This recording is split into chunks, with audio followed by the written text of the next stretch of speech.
పాదయాత్ర ద్వారా సమస్యలను తెలుసుకుని ఒక ప్రత్యేక మేనిఫెస్టో రూపొందించిన ధర్మవరం నియోజకవర్గ తెదేపా ఇన్ఛార్జ్ పరిటాల శ్రీరామ్ ఇప్పుడు మరో వినూత్న కార్యక్రమానికి శ్రీకారం చుట్టారు. ధర్మవరం నియోజకవర్గానికి చైతన్య రథాలను తీసుకొస్తున్నట్లు ఆయన ప్రకటించారు. ప్రజా సమస్యలను తెలుసుకుని అధికారంలోకి వచ్చాక వాటిని పరిష్కరించడంలో భాగంగా ఈ కార్యక్రమాన్ని చేపట్టినట్లు వివరించారు. ధర్మవరం టీడీపీ కార్యాలయంలో మీడియాతో మాట్లాడుతూ ఆయన ఈ వివరాలను వెల్లడించారు. ధర్మవరం నియోజకవర్గంలోని ప్రతి మండలానికి ఒక్కో చైతన్య రథాన్ని తయారు చేసినట్లు చెప్పారు. ఈ చైతన్య రథం ద్వారా గ్రామాల్లో టీడీపీ తరపున విస్తృతంగా ప్రచారం చేయడంతో పాటు ప్రజల సమస్యలను తెలుసుకుంటామన్నారు. ఇంకా చాలా మంది ప్రజలు ధైర్యంగా మా ముందుకు వచ్చి సమస్యలు చెప్పలేకపోతున్నారని, అందుకే అలాంటి వారి కోసం చైతన్య రథం వెనుక ఒక వినతుల బాక్స్ ను ఏర్పాటు చేసినట్లు చెప్పారు. పాదయాత్రలో వినతులు అందించిన తరహాలో ఈ చైతన్య రథం ప్రతి గ్రామానికి వస్తుందని, అప్పుడు మీ సమస్యల్ని వినతుల రూపంలో బాక్సులో వేయాలని సూచించారు. చైతన్య రథంపై ఒక సైకిల్ ను ప్రదర్శించనున్నట్లు చెప్పారు. దీనికి బలమైన కారణం ఉందని కూడా శ్రీరామ్ చెప్పారు. అంతేకాకుండా గతంలో తెలుగుదేశం పార్టీ ఓటమి తర్వాత చాలా చోట్ల సైకిళ్లను తొక్కిస్తూ హేళన చేస్తూ అవమానించారని, అందుకే ఇప్పుడు సైకిల్ మళ్లీ గర్వంగా వస్తోందని చెప్పేందుకే ఇది ఏర్పాటు చేసినట్లు చెప్పారు. ఈ సైకిల్ ను ఇక దించమని, గర్వంగా సైకిల్ మీదనే అధికారంలోకి వస్తామని చెప్పేందుకు ఇలా ఏర్పాటు చేసినట్లు చెప్పారు. ఈ నెల 14న సంజీవపురంకి నారా భువనేశ్వరమ్మ నిజం గెలవాలి కార్యక్రమంలో భాగంగా ఈ నెల 15న బత్తలపల్లి మండలం సంజీవపురం గ్రామానికి నారా భువనేశ్వరమ్మ వస్తున్నట్లు శ్రీరామ్ తెలిపారు.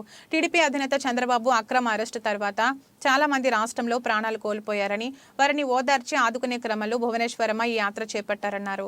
గతంలో ఎప్పుడు రాజకీయాల్లో జోక్యం చేసుకుని భువనేశ్వరమ్మ ఇలా బయటకు వస్తున్నారంటే ఇది వైసీపీ నాయకుల అరాచకం వల్లనేనన్నారు. కష్టాల్లో ఉన్న కార్యకర్తల కుటుంబాలని ఆదుకునేందుకు తానే స్వయంగా వస్తున్నారన్నారు. ఈ యాత్రను విజయవంతం చేయాలని విజ్ఞప్తి చేశారు. నియోజకవర్గంలో చైతన్య రథాలని ప్రతి మండలానికి ఒకటి తయారు చేయడం జరిగింది. చైతన్య రథాల్లో ముఖ్యంగా కంప్లైంట్ బాక్స్ పెట్టడం జరిగింది. మొన్న పాదయాత్ర ధర్మవరం పట్టణంలో చేసినప్పుడు చాలా వరకు అర్జీల రూపంలో మనకున్న సమస్యలన్నీ కూడా మా వరకు చేయడం జరిగింది.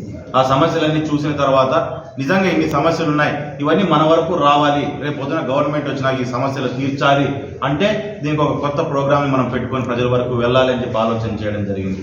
అందులో భాగంగా మేము గమనించింది ఏంటంటే చాలా మంది చెప్పడానికి మొహమాటం ఉండొచ్చు, 10 మందిలో సమస్య చెప్పుకోవడానికి మొహమాటం ఉండొచ్చు, ఇబ్బంది పడవచ్చు, లేదా లీడర్ల ముందు మేము చెప్పుకుంటే మేమన్నా చిన్నతనం అవుతామనే ఒక భయం ఉండొచ్చు. ఇట్లాంటి అనేకమైన సమస్యలు వాళ్ళలో కూడా మాకు కనపడతా వచ్చినప్పుడు దీన్ని ఎట్లో గట్లా మనము ఖచ్చితంగా ప్రతి ఊళ్ళో ఇటువంటి సమస్యలు అనేకమైన ఉన్నాయి, ఇవన్నిటిని రేపు పొద్దున మనం తీర్చాల్సిన అవసరం ఉంది. దీనిని ఏ రకంగా మనం సాధించుకోగలుగుతాం, ఏ రకంగా సమస్యలు తెలుసుకోగలుగుతామని ఆలోచన చేసినప్పుడు ఈ చైతన్య రథాలతో పాటు మేము ఖచ్చితంగా కంప్లైంట్ బాక్సెస్ అంటే ఈ అర్జీలు తీసుకునే విధానాన్ని కూడా మనము పూర్తి స్థాయిలో ప్రతి గ్రామం నుంచి వచ్చేటట్టుగా చేసుకోవాలని అనుకున్న దాంట్లో భాగంగా ఈరోజు మండలంలో ఉన్న ముఖ్య నాయకులతోనూ టీంతోనూ యాక్టివ్గా పనిచేస్తున్న యువతతోనూ లేదా కన్వీనర్లతోనూ కలిపి ఈరోజు ఈ ప్రోగ్రామ్ని మొదలు పెట్టడం జరిగింది. దీంట్లో భాగంగా ప్రతి మండలంలోకి ఈరోజు చైతన్య రథాలు వెళ్తాయి. చైతన్య రథాలతో పాటు వెనకాల కంప్లైంట్ బాక్సెస్ ఉంటాయి. ఎవరికైనా సరే అర్జీలు మీ సమస్యను మా వరకు చేరాలి, ఆ సమస్య రేపు పొద్దున తీరాలి అనే ఆలోచన ఉందంటే అందులో దయచేసి మీరు ఆ అర్జీని కూడా వేయాలని చెప్పి కూడా మీకు అందరికీ చెబుతున్నా. ఇంకా మనం భయపడాల్సిన అవసరం లేదు. మన సమస్యలు మనం చెప్పుకుంటేనే ఆ సమస్యలు తీరుతాయనే విషయాన్ని దయచేసి ప్రజలందరూ కూడా గుర్తించాలని చెప్పి నేను కోరడం జరుగుతుంది. దీంట్లోనే ఇదే చైతన్య రథంలో ఈరోజు సైకిల్ని కూడా పైన సైకిల్ని నిలబెట్టి పంపిస్తున్నాం. ఈరోజు దాన్ని చూడంగానే చాలామంది ఏంటి ఇది కొత్తగా ఉంది అని చెప్పి చాలామంది కూడా అడగడం జరుగుతుంది. దాంట్లో ఒక విషయాన్ని మేము చెప్తున్నాం. గతంలో 2019లో మేమంతా కూడా ఎలక్షన్ ఓడిపోయిన తర్వాత మేము ఓడిపోయామనే బాధ కంటే కూడా ఆ రోజు జరిగిన ఒక సంఘటన మాకు ఎక్కువగా బాధించింది. ఏంటంటే సైకిల్ని కట్టుకొని బండ్లకు కట్టుకొని ఈడ్చడము, లేకుంటే బైకులకు కట్టుకొని ఈడ్చడము, రోడ్ల మీద ఈ రకంగా అవహేళన చేసుకుంటూ పోవడం. అరే 40 ఏళ్ల చరిత్ర కలిగిన పార్టీ, ఎంతోమంది పార్టీ కోసం అని చెప్పి ఆస్తులు ప్రాణాలు కూడా పోగొట్టుకోవడానికి సిద్ధమై పోరాటం చేసిన ఇటువంటి పార్టీని ఇంత అవహేళన చేస్తూ ఓటమి చూసామే కానీ ఏదో అవహేళన అయిపోయి పూర్తి ఇదైపోయే పరిస్థితి కాదు. అంత అవమానంగా చేయడం అనేది కరెక్ట్ పద్ధతి కాదనుకున్నాం. అక్కడి నుంచి రాష్ట్రం అంతటా ఉన్న కార్యకర్తలందరూ కూడా ముందరకు దిగి ఈ రాష్ట్రంలో తెలుగుదేశం పార్టీని నిలబెట్టుకోవాలి, తెలుగుదేశం వస్తేనే రాష్ట్రాన్ని బాగుపెట్టుకోగలుగుతామని చెప్పి ఆలోచనలో ఆ రోజు నుంచి పోరాటం అనేది మొదలైంది. పోరాటం మొదలు పెట్టుకుని దాంట్లో మేము ముందుకు వస్తున్నప్పుడు ఎన్నో భయాలు, ఎన్నో ఇబ్బందులు, కేసులు, రకరకాల బెదిరింపులు ఇటువంటివి అనేకమైనవి ఎదురైనా సరే ఈరోజు ప్రతి ఒక్కరు కూడా కండవాలు వేసుకొని జెండాని భుజాన్ని వేసుకొని ఇటువంటి ఎన్ని సంఘటనలు ఎదురైనా కానీ ముందుకు రావడం జరిగింది. ఈరోజు ఒకటే విషయం చెప్తున్నా, ధర్మవరంలో ఏదో బెదిరించేస్తే తెలుగుదేశం పార్టీ దాక్కుంటుంది అనే ఆలోచన దగ్గర నుంచి కూడా ఈరోజు ఇదే సైకిల్ గుర్తుని ఊరూరా ఊరేగింపు చేస్తున్నాం. అనే విషయాన్ని కూడా మీకు ఒకసారి దీని ద్వారా నేను తెలియజేస్తున్నా. చరిత్ర కలిగిన పార్టీ ఏ రకంగా ఈ ధర్మవరంలో నిలబడుకోబోతోంది అనే ఫ్యూచర్ని కూడా చూపించాలనే ఉద్దేశంతోనే ప్రతి ఊరికి సైకిల్ని ఊరేగింపు చేస్తూ ముందుకు తీసుకెళ్లాలనే ఆలోచనతో ఆ కార్యక్రమాన్ని కూడా మొదలు పెట్టడం జరిగింది. ఇంకా మనము భయపడే దగ్గర నుంచి మనం ముందుకు వచ్చి ధైర్యంగా ముందుకు దిగి ప్రజా సమస్యల మీద పోరాటం చేసే స్థాయికి మనం ముందుకు వచ్చామనే విషయాన్ని దయచేసి ప్రతి తెలుగుదేశం కార్యకర్త గుర్తు పెట్టుకోవాలని చెప్పి మీకు అందరికీ తెలియజేస్తున్నా. ప్రచార రథాలు ఏవైతే చైతన్య రథాలు ఏవైతే ఉన్నాయో ఇవన్నీ మీ గ్రామాల్లోకి వస్తాయి. మీరంతా కలిసి ముందుకు వెళ్ళండి. ఆ పైన నడుస్తున్న సైకిల్ని చూడండి. ఆ రకంగా ఏ రకంగా అయితే ఈరోజు సైకిల్ మీ ఊర్లో ఊరేగింపు జరుగుతుందో రాబోయే కాలంలో ధర్మవరంలో సైకిల్ కిందకి దిగకోకుండా అదే రకంగానే ఊరేగింపు జరుగుతుంది సైకిల్ అనే విషయాన్ని కూడా గుర్తు చేయడానికి ప్రచార రథాలని చైతన్య రథాలని మేము ముందుకు పంపిస్తున్నాము.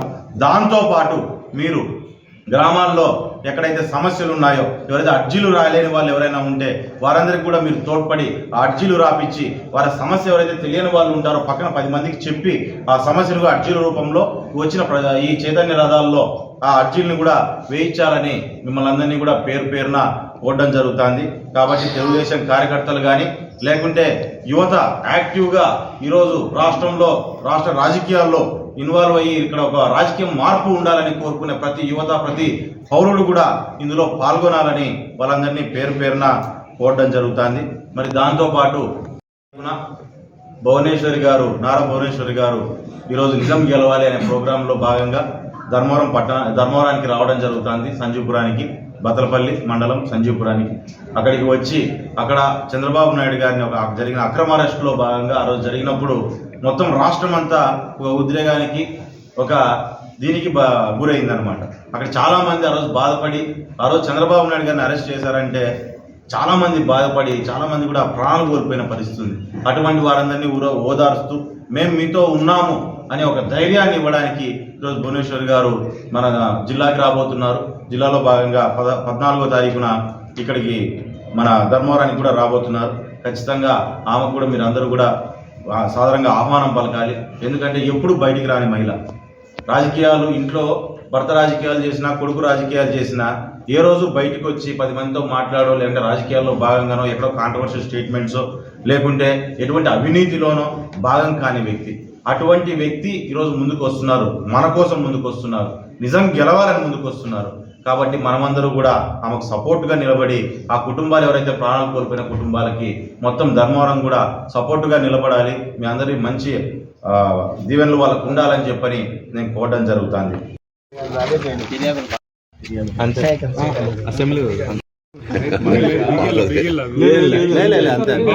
అంతే ఇప్పుడు పెట్టినామంటే ఇది కనపడవు సరిగ్గా.